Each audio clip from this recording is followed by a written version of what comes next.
বন্ধুরা, চিকেনটাকে আমি ম্যারিনেট করে রেখেছি টক দই দিয়ে, প্রায় 30 মিনিট হয়ে গেল।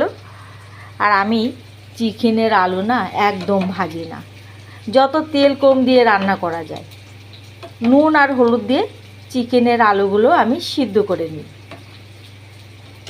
চিকেনটাকে যখন আমি কষিয়ে নেব, জল দেব, তার আগে ওই আলুগুলো দিয়ে দিই। আর এখানে সমস্ত রকম চিকেন কারি করতে যা যা মশলা লাগে সব মশলা কষিয়ে নিয়েছি।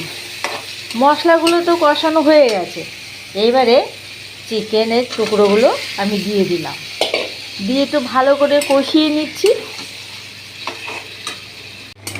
চিকেন কষানো হয়ে গেছে, আর এদিকে আলু সেদ্ধ তো করেই রেখেছি, নুন হলুদ দিয়ে একবারেই সেদ্ধ করে রেখেছিলাম, সেটা তো দিয়ে দিলাম।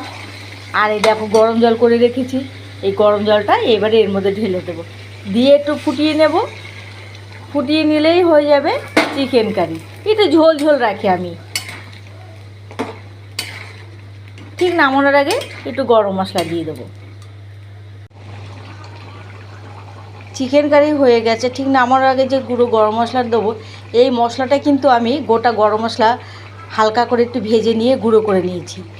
এইভাবে ভেজে যদি চিকেন কারি করা যায়, মানে গরম মশলাটা যদি ভেজে, গোটা গরম মশলা ভেজে যদি চিকেন কারির মধ্যে দেওয়া যায়, তাহলে খেতে খুব দুর্দান্ত হয়।